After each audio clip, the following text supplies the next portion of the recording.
Tiger King. Tiger King. Tiger King. Is that Joe Exotic? Hey guys, Jon Youshaei here, and on this episode of Admazing, we're talking about how Joe Exotic, the star of the #1 Netflix series Tiger King, used the same exact marketing techniques that Donald Trump used to become popular. I mean, even Donald Trump Jr. posted about this comparison, which made me curious to dive deeper, and I discovered that there are 3 specific marketing techniques that both Joe Exotic and Donald Trump used, which I gotta say, I don't condone at all, but are important for us to discuss. So let's dive right in to the first technique that both of them use, which is to pick an enemy and feud with them publicly. Before I explain this technique, here's a quick story. Did you know that in the 1890s, Americans would gather to watch a train wreck like it was a sport? I'm talking about 2 locomotives literally barreling down the same exact track before they crashed into each other and exploded. I mean, here's a picture of a crowd right after they all watched a train wreck in Ohio in 1896. And in fact, one of the most famous train wreckers of that era was Joe Connolly, better known by his nickname Head On Joe, because he destroyed 146 trains between 1896 and 1932. Now, why do I bring all this up? It's because 90 years later, Americans still love watching train wrecks, except now they happen online instead of on literal train tracks. And just like Head On Joe in the 1930s, Joe Exotic and Donald Trump are 2 of the best train wreckers today, because as much as we hate to watch, we still can't help but stare. And like Head On Joe, both Joe Exotic and Donald Trump pick a target to speed towards, so it gives the public yet another spectacle to watch. For example, Joe Exotic's primary target was Carole Baskin. And I thought this clip from Tiger King was interesting because he literally admitted that their public feud fueled both of their careers as they got more attention and turned that attention into business for their zoos.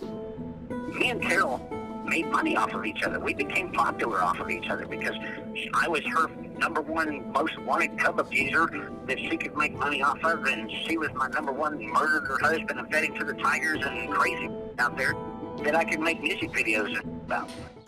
Now, who else can you think of who loves to start public fights?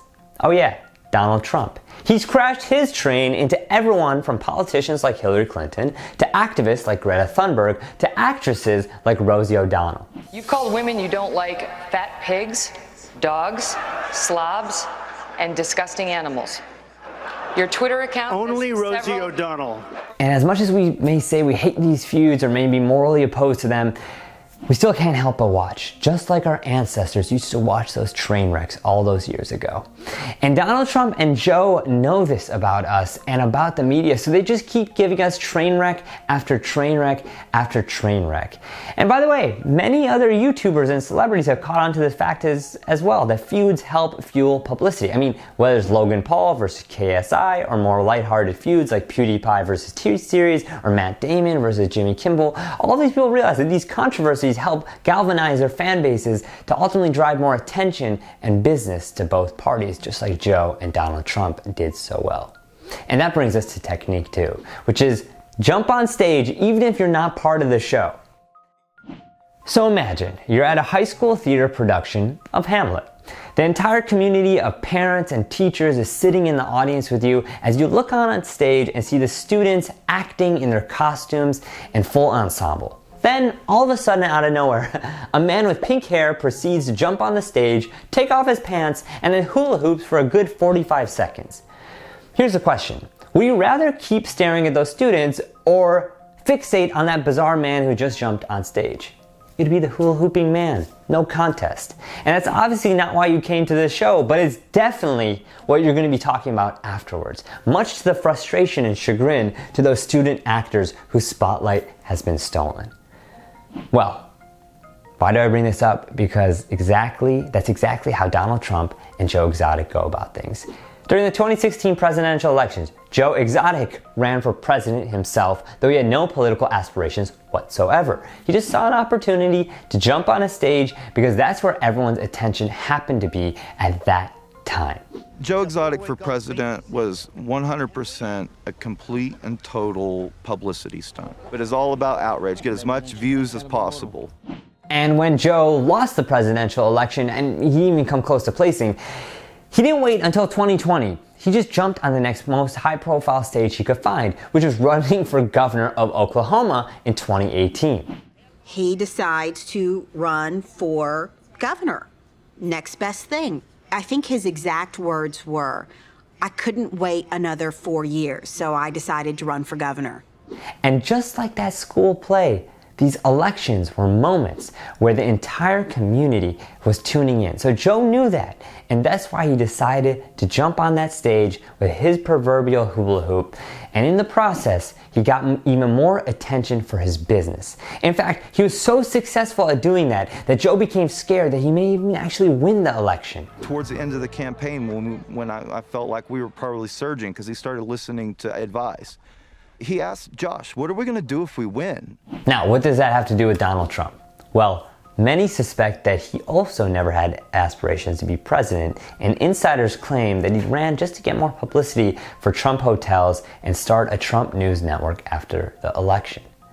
But unlike Joe Exotic, Trump actually won. And we could spend a whole entire episode talking about why in that election. But the fact of the matter is that both Joe Exotic and Donald Trump are so good at spotting what stage people are paying attention to, so they can inevitably jump on it and steal the attention for themselves. And that brings us to the third and final technique. Use nicknames to brand people before they can brand themselves. Joe's real last name is Joe Schreibenvogel, which is almost as hard to pronounce as my last name, Youshaei. But instead, Joe started calling himself Joe Exotic to create a brand for himself as someone who cared about exotic animals and was a little exotic himself. And while Donald Trump didn't change his last name, his family actually did. It turns out the name Trump was not always his family's name. One biographer found that a prescient ancestor had changed it from, and this is true, Drumpf. And Drumpf sounds so much less prestigious than Trump. It's the sound produced when a morbidly obese pigeon flies into the window of a foreclosed Old Navy.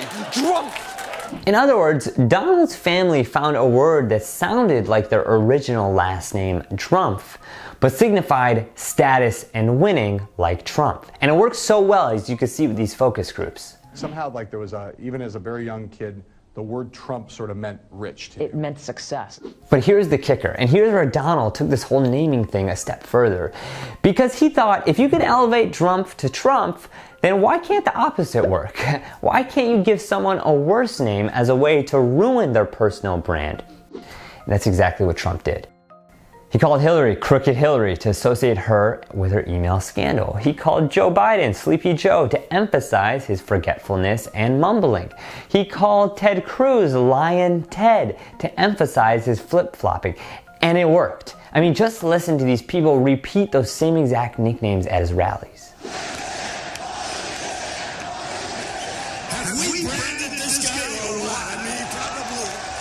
Again, that's pure marketing.